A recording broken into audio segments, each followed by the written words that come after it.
अस्सलाम वालेकुम। आप सबको ईदी कंप्यूटिंग लेक्चर में खुश आमदीद। आज का जो हमारा टॉपिक है वो है डाटा माइनिंग सीरीज से के मॉड्यूलर क्लस्टरिंग। इससे पहले हम डिफरेंट क्लस्टरिंग एल्गोरिदम के बारे में बात कर चुके हैं। सबसे पहले हमने के मीन क्लस्टरिंग के बारे में बात की थी। एक्चुअली इस कोर्स के अंदर हमने हमारे दो मेजर सेक्शन थे। सबसे पहला था क्लासिफिकेशन एल्गोरिदम का और दूसरा है क्लस्टरिंग एल्गोरिदम का। और क्लस्टरिंग एल्गोरिदम के अंदर इससे पहले हम के मीन क्लस्टरिंग के ऊपर बात कर चुके हैं और आज का जो हमारा टॉपिक है इसके अंदर हम बात करेंगे के मॉड्यूलर क्लस्टरिंग पे। इस वीडियो को स्टार्ट करने से पहले ईदी कंप्यूटिंग लेक्चर को लाइक करें, शेयर करें और सब्सक्राइब करें फॉर मोर वीडियोस। शुक्रिया। आज के लेक्चर के अंदर हम बात करेंगे के मॉड्यूलर क्लस्टरिंग क्या होती है और इसकी एक एग्जांपल लेंगे।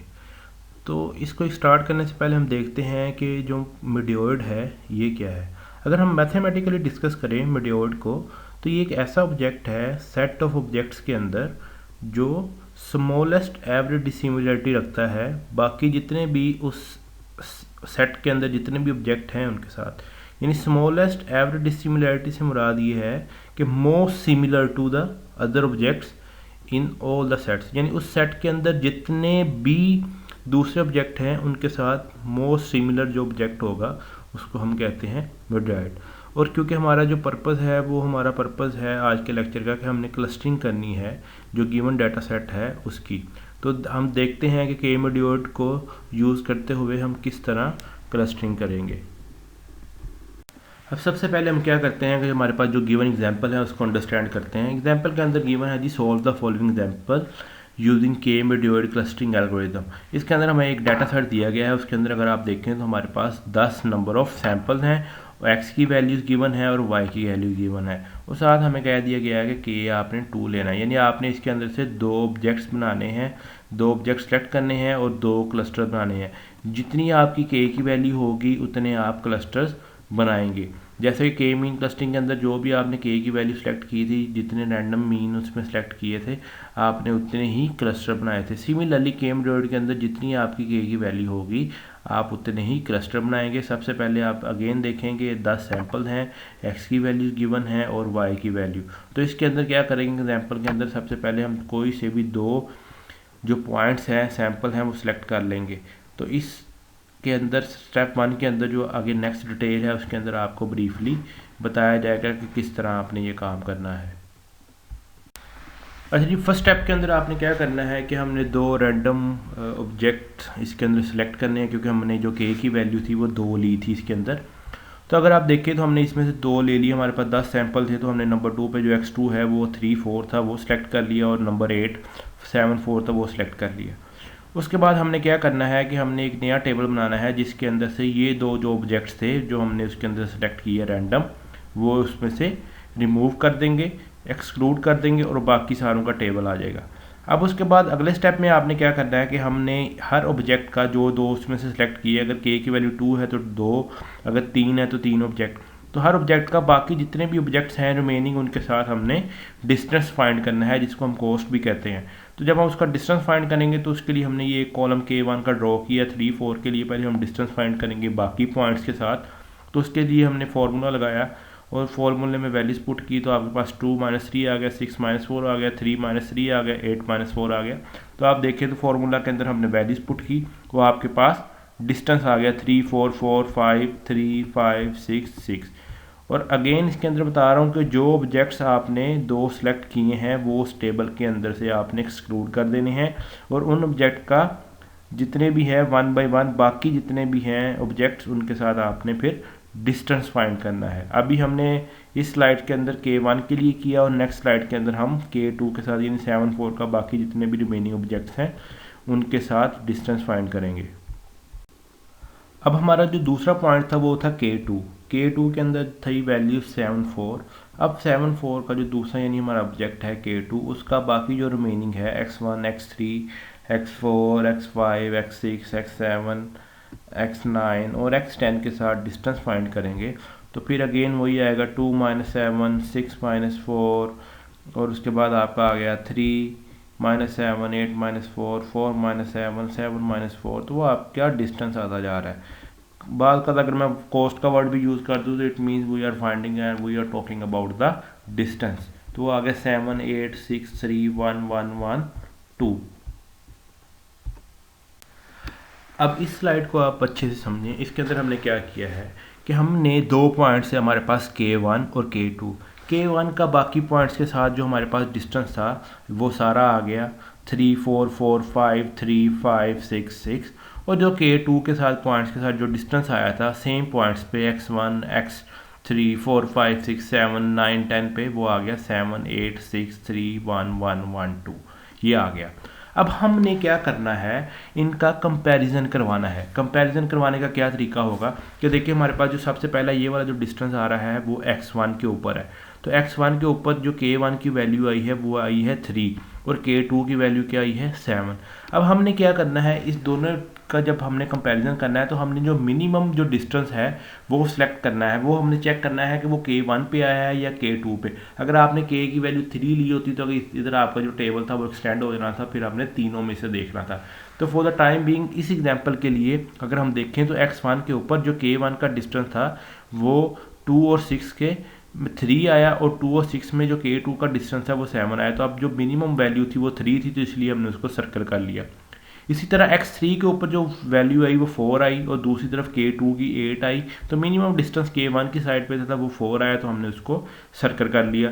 इसी तरह x4 के ऊपर आपका जो पॉइंट था, जो वैल्यू आई, जो डिस्टेंस आया, जो कॉस्ट आई वो 4 आई, और जो as compare to other side K2 पे वो 6 था, तो जो मिनिमम साइड थी वो ये थी, तो हमने उसको सर्कल कर लिया। बाकी जितने भी पॉइंट्स थे x5 6 7 9 10, उसके ऊपर जो K2 है उधर जो वैल्यूज़ हैं वो स्मॉल आ रही है, तो इसलिए हमने वो सारी वैल्यू सेलेक्ट कर ली और हमने उसकी बेस पे क्या कर लिया, फिर उनको सर्कल कर लिया, सेलेक्ट कर लिया। अब स्टेप 2 के अंदर फिर हमने क्या करना होता है कि जब हम कंपेयरिंग कर लेते हैं, मिनिमम डिस्टेंस हमने कंपेयर कर लिया K1 का और K2 का, तो हमने उसकी बेस पे फिर हमने क्लस्टर बनाने होते हैं। तो अब जो पहला क्लस्टर है वो किस बेस पे किस तरह बना, क्लस्टर 1 हमने, क्योंकि हमारे पास 2 पॉइंट थे तो हमने 2 क्लस्टर बनाने हैं K1 और K2। अगर हमारे पास 3 हम पॉइंट्स K की वैल्यू 3 सेलेक्ट करते तो हमारे 3 क्लस्टर बनते। तो ये क्लस्टर 1 के अंदर 2 और 6 कैसे आया। अब देखें जो हमारे पास x1 था उसकी मिनिमम वैल्यू 3 आई थी, x की जो जब K के साथ मिनिमम वैल्यू K1 के साथ आई थी, ना कि K2 के साथ मिनिमम वैल्यू। अब जो 3 मिनिमम वैल्यू आई थी वो 2 और 6 वैल्यूज़ पे आई थी, जब x की वैल्यू 2 थी और y की वैल्यू क्या थी 6 आ गई, तो वो पॉइंट इसके अंदर आ गया। फिर अगली आई 3 और 8 पे, तो ये आ गया 3 8, और नेक्स्ट आ गया 4 7 4 7, और इट्स सेल्फ वो जो पॉइंट होता है जो हमने K1 था वो साथ इसके अंदर क्लस्टर का पार्ट होगा।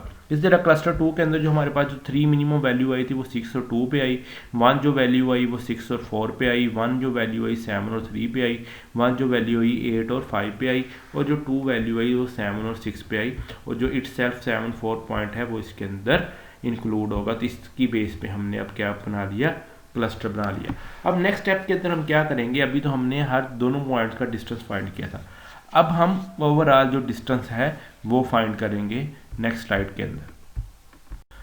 अब हम टोटल कॉस्ट को फाइंड करेंगे। Total cost mean total distance sorry. अब इसके अंदर इसको फाइंड करने का आसान तरीका है, ये तो एक वे लिखा हुआ है कि उसके अंदर जैसे कि पहले लिखा है डिस्टेंस 3 4 का 2 6 के। अगर आप देखें पहले क्लस्टर के अंदर हमारे पास 2 6 आया था, 3 8 आया था, और उसके बाद 4 7 था आई थिंक। अब उसके अंदर देखें हमारे पास, मैंने आपको बताया था कि पहले क्लस्टर के अंदर एक तो वो ऑब्जेक्ट्स आएंगे जिसके ऊपर मिनिमम डिस्टेंस आया था, और एक वो वैल्यू 3 4 इटसेल्फ आएगी। अब टोटल डिस्टेंस अगर आप इस वे से फाइंड करेंगे तो वो टोटल डिस्टेंस, क्योंकि हमने 3 4 का 2 6 से मेजर किया था, 3 पे वो पॉइंट 2 6 इसलिए सिलेक्ट हुआ था, उसके ऊपर 3 मिनिमम वैल्यू आई थी राइट, और उसके बाद 3 8 आई थी। 3 8 पे आपका जो डिस्टेंस आया था वो 4 आया था, और 4 7 पे आपका 4 आया था। अब ये अगर आप इस तरह कैलकुलेट करना चाहते हो तो आप इस तरह कर लें, लेकिन क्योंकि आप ऑलरेडी पिछली स्लाइड में उसको कर चुके हैं तो आप डायरेक्टली उसकी वैल्यू लिखेंगे। अब 3 4 का 2 6 के साथ जो डिस्टेंस आया था 3, वो आप ऑलरेडी फाइंड कर चुके हैं। उसी बेस पे तो हमने जो क्लस्टर बनाए थे उसी बेस पे हमने उसको क्लस्टर 1 के अंदर ऐड किया था, क्योंकि वो K1 के साथ उसका डिस्टेंस मिनिमम आया था एज़ कम्पेयर टू K2। इसी तरह K3 4 का जो 3 8 के साथ डिस्टेंस था वो 4 आया था, उसी बेस पे आपने उसको क्लस्टर 1 के अंदर ऐड किया था, तो इसलिए वो उसका 4 आ गया, फिर अगले पॉइंट पे 4 आ गया, और बाकी के साथ आपने ऑलरेडी क्योंकि कैलकुलेट किया हुआ है तो आप उस टेबल से डायरेक्ट ये वैल्यूज़ लिख सकते हैं। तो जब आपने वो सारी वैल्यूज़ इधर ऐड की तो वो आ गया 3 + 1 + 1 + 2 + 2। तो जब इनको आपने ऐड किया तो जो आपका टोटल डिस्टेंस है या टोटल कॉस्ट है वो आपकी आ गई 20। अब हमने अभी तक क्या किया कि पहले दो के की वैल्यू को देखा, के की वैल्यू के बेस पे दो ऑब्जेक्ट लिए, उन ऑब्जेक्ट को उनमें से एक्सक्लूड किया और बाकियों के साथ उनके डिस्टेंस फाइंड किए। उसके बाद आप टोटल डिस्टेंस फाइंड किया और जो हमारे पास 20 आया। अभी हमें ये कंफर्म नहीं है कि जो हमने क्लस्टर बनाए हैं वो हमारे क्लस्टर ठीक भी हैं कि नहीं। अब इसको वेरीफाई करने के लिए हम क्या करेंगे? अब उसको वेरीफाई करने के लिए हम ये करेंगे, क्योंकि हमने पहले जो सिलेक्शन की थी वो रैंडम की थी, अब हम क्या करेंगे, एक नॉन मिडोइड लेंगे, यानी जो हमने पहले K1 लिया 1.34 और दूसरा लिया 7.4। अब इनसे हट के एक नया पॉइंट लेंगे और एक पॉइंट यही एग्जिस्टिंग वाला लेंगे, उसके अंदर आप 3.4 ले लें या 7.4 ले लें और एक नई वैल्यू लेंगे। अब उसके साथ सेम यही प्रोसीजर हम रिपीट करेंगे और उन दोनों पॉइंट्स का अगेन डिस्टेंस हम फाइंड करेंगे और चेक करेंगे उसकी टोटल कॉस्ट। और टोटल कॉस्ट के साथ जब हम इसको इस कॉस्ट के साथ कंपैरिजन करेंगे तो फिर नेक्स्ट देखेंगे हमने क्या करना है। आइए नेक्स्ट फर्दर मूव करते हैं। तो अभी तक हमने इसकी टोटल कॉस्ट फाइंड की है, वो हमारे पास 20 आई है। अब सबसे पहले हम क्या करते हैं कि हमारे पास जो गिवन एग्जांपल है उसको अंडरस्टैंड करते हैं। एग्जांपल के अंदर गिवन है जी, solve the following example using k medoid clustering algorithm. इसके अंदर हमें एक डाटा सेट दिया गया है, उसके अंदर अगर आप देखें तो हमारे पास 10 नंबर ऑफ सैम्पल हैं, एक्स की वैल्यूज़ गिवन है और वाई की वैल्यू गिवन है। और साथ हमें कह दिया गया है कि के आपने 2 लेना है, यानी आपने इसके अंदर से 2 ऑब्जेक्ट्स बनाने हैं, 2 ऑब्जेक्ट सेलेक्ट करने हैं और 2 क्लस्टर बनाने हैं। जितनी आपकी के की वैल्यू होगी उतने आप क्लस्टर्स बनाएंगे। जैसे कि के मीन क्लस्टरिंग के अंदर जो भी आपने के की वैल्यू सेलेक्ट की थी, जितने रैंडम मीन उसमें सेलेक्ट किए थे, आपने उतने ही क्लस्टर बनाए थे। सिमिलरली के मिडोइड के अंदर जितनी आपकी के की वैल्यू होगी आप उतने ही क्लस्टर बनाएंगे। सबसे पहले आप अगेन देखेंगे 10 सैंपल हैं, एक्स की वैल्यू गिवन है और वाई की वैल्यू। तो इसके अंदर क्या करेंगे, एग्जाम्पल के अंदर सबसे पहले हम कोई से भी 2 जो पॉइंट्स हैं, सैंपल हैं, वो सिलेक्ट कर लेंगे। तो इस के अंदर स्टेप 1 के अंदर जो आगे नेक्स्ट डिटेल है उसके अंदर आपको ब्रीफली बताया जाएगा कि किस तरह आपने ये काम करना है।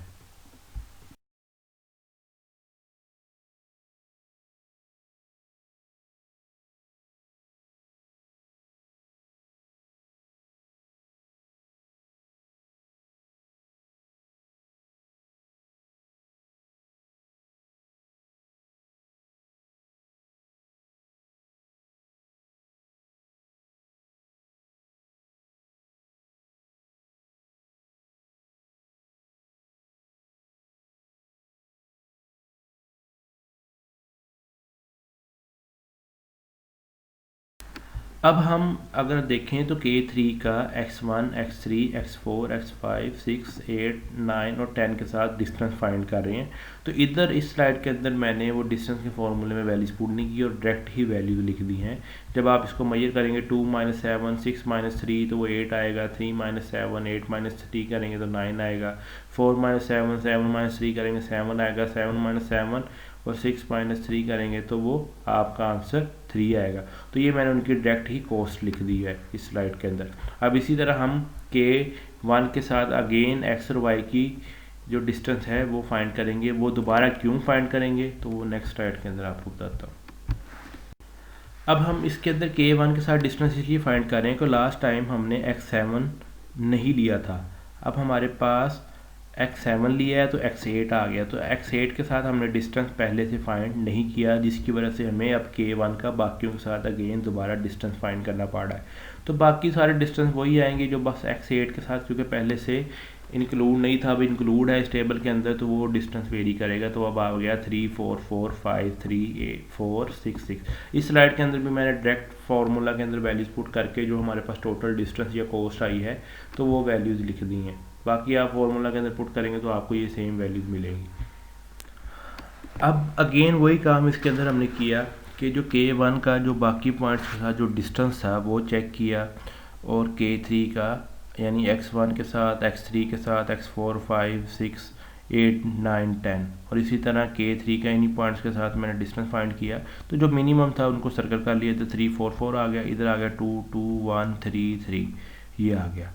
अब इसकी बेस पे हमने फिर क्या बनाना है, क्लस्टर अगेन बनाने हैं। तो अब जो क्लस्टर बनेंगे तो अब ये चेक करेंगे जो 3 वैल्यू आई वो किस पॉइंट पे आई, यानी 3 4 का किस वैल्यू पे 3 मिनिमम वैल्यू आई, तो वो क्लस्टर बन जाएंगे, क्लस्टर 1 बन जाएगा। इसी तरह फिर आपके इधर 2 जो वैल्यू आई वो किस पॉइंट पे आई, एक्स वाई के, 2 वैल्यू एक्स वाई के किस वैल्यूज़ पे आई, 1 3 3 किस पे आई, तो आप क्लस्टर बना लेंगे, ठीक है।